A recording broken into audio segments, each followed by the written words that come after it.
दशा माता व्रत की प्रामाणिक कथा के अनुसार प्राचीन समय में राजा नल और दमयंती रानी सुखपूर्वक राज्य करते थे। उनके 2 पुत्र थे। उनके राज्य में प्रजा सुखी और संपन्न थी। एक दिन की बात है कि उस दिन होली दशा थी। एक ब्राह्मणी राजमहल में आए और रानी से कहा, दशा का डोरा ले लो। बीच में दासी बोली, हाँ रानी साहिबा, आज के दिन सभी सुहागिन महिलाएं दशा माता की पूजन और व्रत करती हैं तथा इस डोरे की पूजा करके गले में बांधती हैं, जिससे अपने घर में सुख समृद्धि आती है। अतः रानी ने ब्राह्मणी से डोरा ले लिया और विधि अनुसार पूजन करके गले में बांध दिया। कुछ दिनों के बाद राजा नल ने दमयंती के गले में डोरा बंधा हुआ देखा। राजा ने पूछा, इतने सोने के गहने पहनने के बाद भी आपने ये डोरा क्यों पहना? रानी कुछ कहती, इसके पहले ही राजा ने डोरे को तोड़कर जमीन पर फेंक दिया। रानी ने उस डोरे को जमीन से उठा लिया और राजा से कहा, ये तो दशा माता का डोरा था, आपने उनका अपमान करके अच्छा नहीं किया। जब रात्रि में राजा सो रहे थे, तब दशा माता स्वप्न में बुढ़िया के रूप में आए और राजा से कहा, हे राजा, तेरी अच्छी दशा जा रही है और बुरी दशा आ रही है। तूने मेरा अपमान करने अच्छा नहीं किया। ऐसा कहकर बुढ़िया दशा माता अंतर ध्यान हो गई। अब जैसे तैसे दिन बीतते गए, वैसे वैसे कुछ ही दिनों में राजा के ठाट बाट, हाथी घोड़े, लाव लश्कर, धन धान्य, सुख शांति सब कुछ नष्ट होने लगे। अब तो भूखे मरने का समय तक आ गया। एक दिन राजा ने दमयंती से कहा, तुम अपने दोनों बच्चों को लेकर अपने मायके चली जाओ। रानी ने कहा, मैं आपको छोड़कर कहीं नहीं जाऊंगी। जिस प्रकार आप रहेंगे उसी प्रकार मैं भी आपके साथ रहूंगी। तब राजा ने कहा, अपने देश को छोड़कर दूसरे देश में चलें। वहां जो भी काम मिल जाएगा वही काम कर लेंगे। इस प्रकार नल दमयंती अपने देश को छोड़कर चल दिए। चलते चलते रास्ते में भील राजा का महल दिखाई दिया। वहां राजा ने अपने दोनों बच्चों को अमानत के तौर पर छोड़ दिया। आगे चले तो रास्ते में राजा के मित्र का गांव आया। राजा ने रानी से कहा, चलो हमारे मित्र के घर चलें। मित्र के घर पहुंचने पर उनका खूब आदर सत्कार हुआ और पकवान बनाकर भोजन कराया। मित्र ने अपने शयन कक्ष में सुलाया। उसी कमरे में मोर की आकृति की खूंटी पर मित्र की पत्नी का हीरो जड़ा कीमती हार टंगा था। जब मध्यरात्रि में रानी की नींद खुली तो उन्होंने देखा कि वह बेजान खूंटी हार को निगल रही है। ये देखकर रानी ने तुरंत राजा को जगाकर दिखाया और दोनों ने विचार किया कि सुबह होने पर मित्र के पूछने पर क्या जवाब देंगे। अतः यहाँ से इसी समय चले जाना चाहिए। राजा रानी दोनों रात्रि को ही वहां से चल दिए। सुबह होने पर मित्र की पत्नी ने खूंटी पर अपना हार देखा। हार वहां नहीं था। तब उसने अपने पति से कहा, तुम्हारे मित्र कैसे हैं जो मेरा हार चुराकर रात्रि में ही भाग गए हैं? मित्र ने अपनी पत्नी को समझाया कि मेरा मित्र कदापि ऐसा नहीं कर सकता, धीरज रखो, कृपया उसे चोर मत कहो। आगे चलने पर राजा नल की बहन का गांव आया।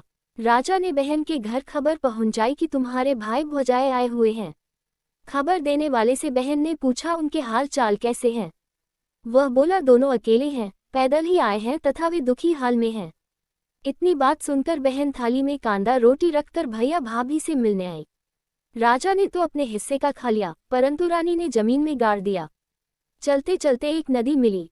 राजा ने नदी में से मछलियां निकालकर रानी से कहा, तुम इन मछलियों को भूंजो, मैं गांव में से परोसा लेकर आता हूँ। गांव का नगर सेठ सभी लोगों को भोजन करा रहा था। राजा गांव में गया और परोसा लेकर वहां से चला तो रास्ते में चील ने झपट्टा मारा तो सारा भोजन नीचे गिर गया। राजा ने सोचा कि रानी विचार करेगी कि राजा तो भोजन करके आ गया और मेरे लिए कुछ भी नहीं लाया। उधर रानी मछलियां भूंजने लगी तो दुर्भाग्य से सभी मछलियां जीवित होकर नदी में चली गईं। रानी उदास होकर सोचने लगी कि राजा पूछेंगे और सोचेंगे कि सारी मछलियां खुद खा गईं। जब राजा आए तो मन ही मन समझ गए और वहां से आगे चल दिए। चलते चलते रानी के मायके का गांव आया। राजा ने कहा, तुम अपने मायके चली जाओ, वहां दासी का कोई भी काम कर लेना। मैं इसी गांव में कहीं नौकर हो जाऊंगा। इस प्रकार रानी महल में दासी का काम करने लगी और राजा तेली के घाने पर काम करने लगा।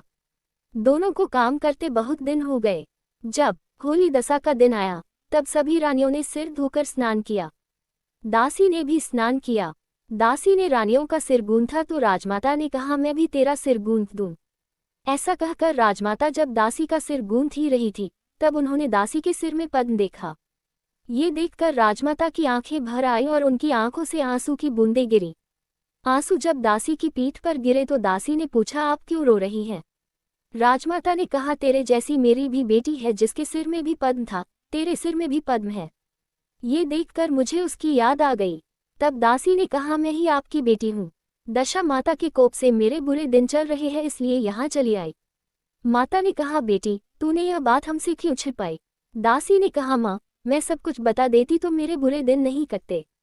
आज मैं दशा माता का व्रत करूंगी तथा उनसे गलती की क्षमा याचना करूंगी। अब तो राजमाता ने बेटी से पूछा, हमारे जमाई राजा कहाँ हैं? बेटी बोली, वे इसी गांव में किसी तेली के घर काम कर रहे हैं। अब गांव में उनकी खोज कराई गई और उन्हें महल में लेकर आए। जमाई राजा को स्नान कराया, नए वस्त्र पहनाए और पकवान बनवाकर उन्हें भोजन कराया गया। अब दशा माता के आशीर्वाद से राजा नल और दमयंती के अच्छे दिन लौट आए। कुछ दिन वहीं बिताने के बाद अपने राज्य जाने को कहा। दमयंती के पिता ने खूब सारा धन, लाव लश्कर, हाथी घोड़े आदि देकर बेटी जमाई को विदा किया। रास्ते में वही जगह आई जहां रानी ने मछलियों को भूना था और राजा के हाथ से चील की झपट्टा मारने से भोजन जमीन पर आ गिरा था। तब राजा ने कहा, तुमने सोचा होगा कि मैंने अकेले भोजन कर लिया होगा, परंतु चील ने झपट्टा मारकर गिरा दिया था। अब रानी ने कहा, आपने सोचा होगा कि मैंने मछलियां भूनकर अकेले खा ली होंगी, परंतु वे तो जीवित होकर नदी में चली गई थी। चलते चलते अब राजा की बहन का गांव आया। राजा ने बहन के यहाँ खबर भेजी। खबर देने वाले से पूछा कि उनके हालचाल कैसे हैं। उसने बताया कि वे बहुत अच्छी दशा में हैं। उनके साथ हाथी घोड़े लाव लश्कर हैं। ये सुनकर राजा की बहन मोतियों की थाल सजाकर लाई। तभी दमयंती ने धरती माता से प्रार्थना की और कहा, माँ आज मेरी अमानत मुझे वापस दे दो। ये कहकर उस जगह को खोदा जहाँ कांदा रोटी गाड़ दिया था। खोदने पर रोटी तो सोने की और कांदा चांदी का हो गया। ये दोनों चीजें बहन की थाली में डाल दी और आगे चलने की तैयारी करने लगे। वहां से चलकर राजा अपने मित्र के घर पहुंचे। मित्र ने उनका पहले के समान ही खूब आदर सत्कार और सम्मान किया। रात्रि विश्राम के लिए उन्हें उसी शयन कक्ष में सुलाया। मोरनी वाली खूंटी के हार निगल जाने वाली बात से नींद नहीं आई। आधी रात के समय वही मोरनी वाली खूंटी हार उगलने लगी तो राजा ने अपने मित्र को जगाया तथा रानी ने मित्र की पत्नी को जगाकर दिखाया, आपका हार तो इसने निगल लिया था। आपने सोचा होगा कि हार हमने चुराया है। दूसरे दिन प्रातःकाल नित्य कर्म से निपटकर वहां से वे चल दिए। वे भील राजा के यहाँ पहुंचे और अपने पुत्रों को मांगा तो भील राजा ने देने से मना कर दिया। गांव के लोगों ने उन बच्चों को वापस दिलाया। नल दमयंती अपने बच्चों को लेकर अपनी राजधानी के निकट पहुंचे तो नगरवासियों ने लाव लश्कर के साथ उन्हें आते हुए देखा। सभी ने बहुत प्रसन्न होकर उनका स्वागत किया तथा गाजे बाजे के साथ उन्हें महल पहुंचाया। राजा का पहले जैसा ठाट बाट हो गया।